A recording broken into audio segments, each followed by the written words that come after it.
Alright, guys, what's going on, guys? It's your boy Kree here bringing us another Borderlands 3 video. In this Borderlands 3 video, guys, I am really excited to bring y'all this build video for Flak. Our little freaking Flak is on the come up to become one of the most overpowered, broken, stupid Vault Hunters in the game. So you saw the gameplay, you saw what I was talking about. This build's ridiculous, alright? So we're going to go ahead and just dive straight into it. Actually, real quick, I just want to say this is probably my best Flak build I've ever made.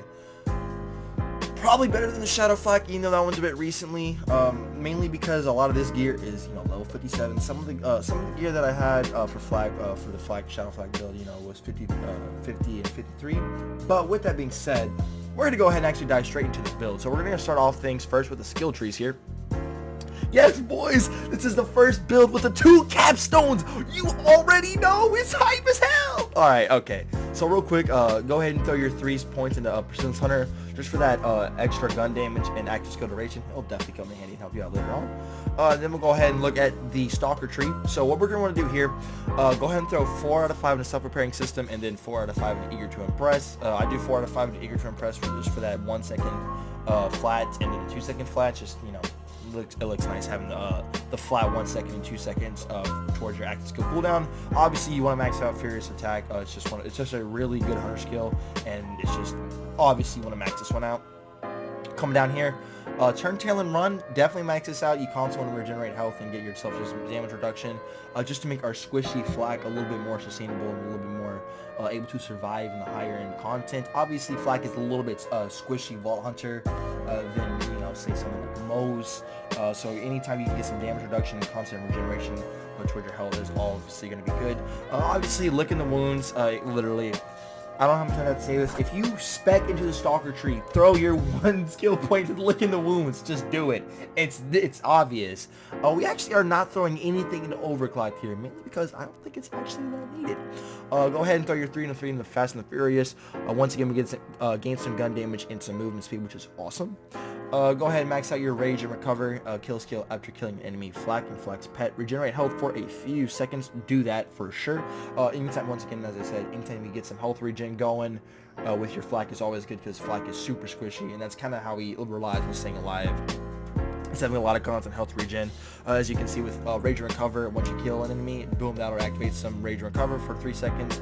We had Turn, Tail, and Run for some damage reduction and constant regenerating health. And then obviously we have self-repairing system.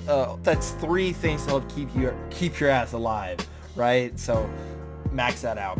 Then obviously get your capstone, power inside, Flak and Flak's pet gain increased damage when Flak activates an active skill. If Flak is at full healthy, increased damage is doubled. Disgusting.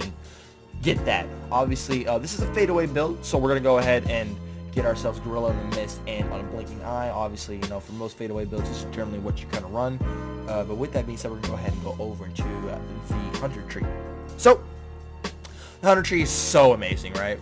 We got 3 and 3 in the Leave No Trace. When Flak scores a critical hit, there's a chance for 1 ammo to be added to their magazine. Max this out for sure. It's going to go hand in hand with one of our weapons that you'll be seeing later on in the video.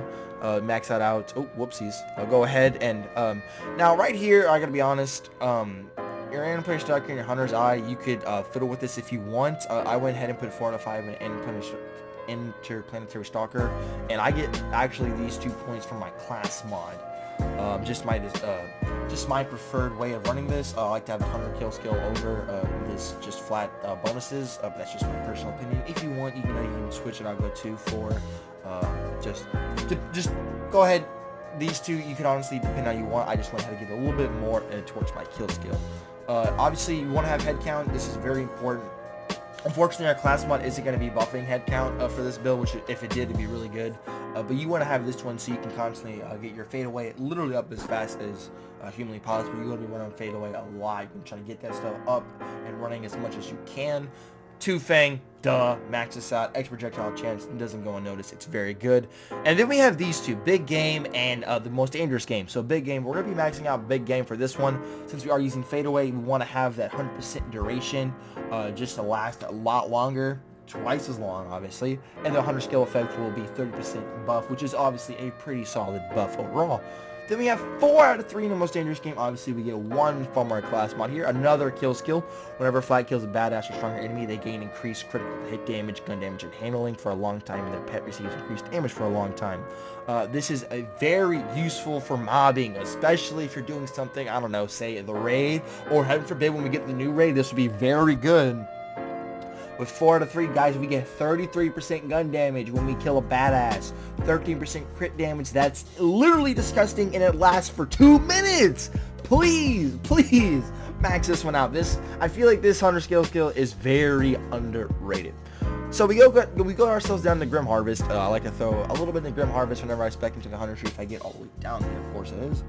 I like to max this one out because our action skill damage helps out a little bit with our fadeaway, and then we get some extra gun damage, which is very solid. So, like, let's say for instance you don't like Grim Harvest and you want to max out Hunter's Eye, go ahead, go for it. But I like to always spec a little bit in Grim Harvest just for some extra gun damage, because for instance we have 3 to 5 into Grim Harvest, we have 9% gun damage. Then if we go over to here into Hunter, we have 12% gun damage, so that's an extra 21% gun damage at all times, which is very useful. Obviously we want Galactic Shadow and Megavar. Oh damn, Rob left the party. What a champ. Alright, pal. Once again, yeah, obviously max whoopsies, go ahead and get yourself Galactic Shadow and Megavar. Once again, guys, 2 capstones. You can't knock the power inside of Megavar. Do this. This is very useful, having 2 capstones. Okay, onto the equipment. Now, fair warning, the equipment is very specific.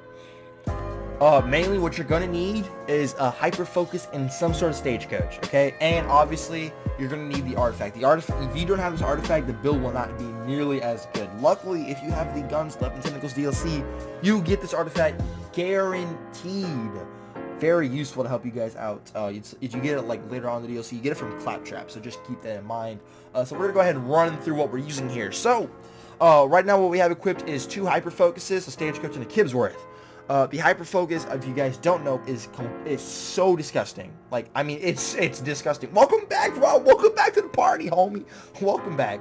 So the hyper focus, if you guys don't know, is really, really disgusting. When you get a critical hit, it shoots out literally like a 180. Like a 180. It literally splits out left and to the right and just shoots out bullets, which is awesome. It provides a lot of damage. And the hyper focus with this anointment, look. These consecutive hits anointments, I'm going to warn you, almost all of our guns have these. You need to get consecutive hits anointments to make this build truly disgustingly overpowered. If you want to bitch slap Wotan, you're going to have consecutive hits anointments. Just saying. Just have to throw that out there. So we have 2 hyper focuses. Now, if we're going to go like boss killing, like we're going to go try and kill, or let's say we're farming Grave Ward, what we do here is that I generally like to take off the fire one, and I like to put on our, where's our Krakatoa at? As you guys saw in the gameplay earlier, we were messing around with this insanely good Krakatoa. Once again, the Krakatoa is a really good gun to get a buff a little bit back. I haven't made a showcase video on this. I probably should do that here soon. Make a video on the Krakatoa, because the Krakatoa is absolutely disgusting, especially this one. Yo, 57, 13,000 damage, 321% weapon damage, consecutive hits anointments. This Krakatoa, disgusting. You saw it destroy Grave Ward. Having a Krakatoa with consecutive hits will work wonders on this type of builds. Just pointing that out. You do want to get at least a hyper focus for sure. And if you have a Krakatoa, even better. The Krakatoa is a really good sniper rifle. It's not that hard to get. So we're gonna save our stagecoach for last. Don't look at it. We also have the Kibsworth. Now, shockingly enough, I made a video on this Kibsworth the other day.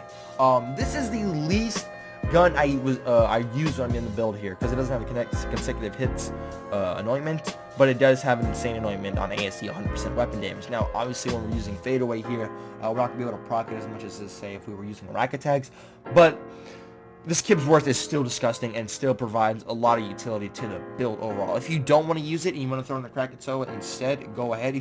Another gun that's really good for this is a Shred of Fire. If you don't have the Kibsworth, you don't have a hyper focus, throw in that Shred of Fire. You'll thank me later. Whoops, I'm not trying to stagecoach. Then once again, we got a second hyper focus, a shock one. We have a shotgun incendiary one, obviously, help rid shields, get rid of flesh enemies, helps a lot. The hyper focus, once again, it's just a stupid gun overall. And now here's the kit and caboodle cherry on top. This stagecoach is so stupid. Look at this dude.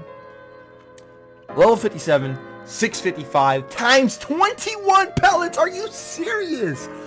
Oh my god. Consecutive hits anointments. Once again, consecutive hits anointments is your key to completely disintegrate anything with Flak, especially using the Hitman Flak build, which is what we're going over, obviously. The Stagecoach is absolutely a must for this type of build. Because obviously you're going to be trying to be getting for consecutive hits. You hit a crit with the Stagecoach, it reflects all of it. All those pellets go somewhere else. Stupid, you get your stacks fast. The Stagecoach is a must. Now, obviously, some of y'all are probably not going to have one with times 21 consecutive hits ASE. If you can get anyone with any like times 16 plus, it's going to be work. If you get, let's say you get a Stagecoach with like some sort of ASE, 50% any element, it'll do just fine. Obviously, if you get one with consecutive hits, perfect. You got yourself a beautiful Stagecoach for a Flak build. Congratulations. Anyways, look at the equipment here. So, we have our Transformer here.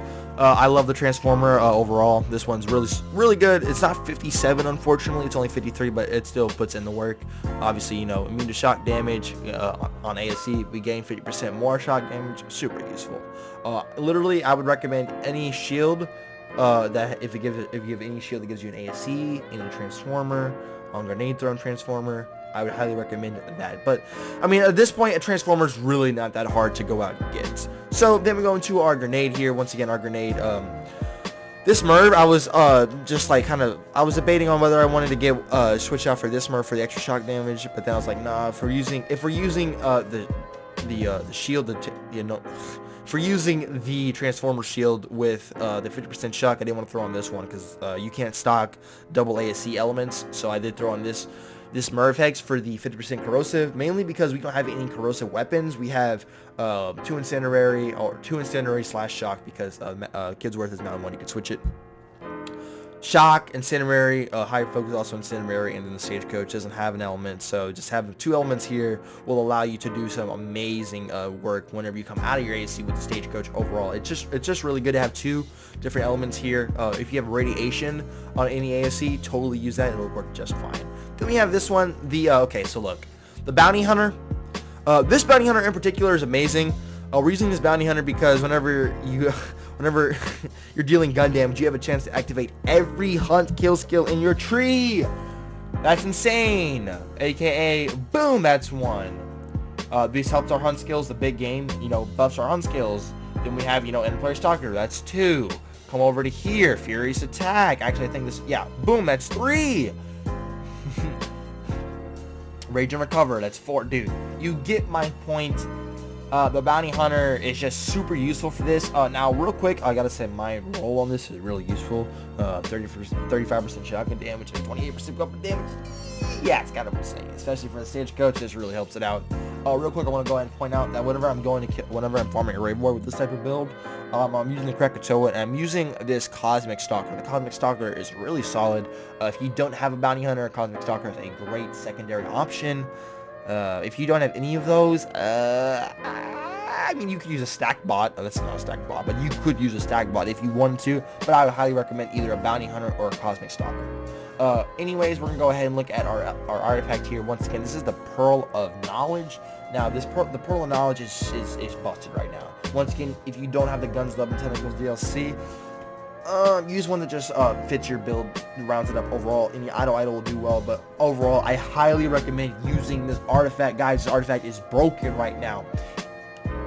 Especially if the Guns, Love, and Tentacles DLC, run to that DLC, get this artifact, and you'll be able to do some massive work. Right now, your stacks with this artifact go to 155%. It's really stupid, but it is what it is. Anyways, though, guys, that is going to just about wrap up the Hitman Flak build. If you guys did enjoy the video, then go ahead and drop your low on that like button and subscribe if you are new. Also, while you're at it, go ahead and get a bell down there. A little bit of love tap for me. I would greatly appreciate it. And yeah, guys, my name's Kree, and I'll see you on the next one. Peace out, guys.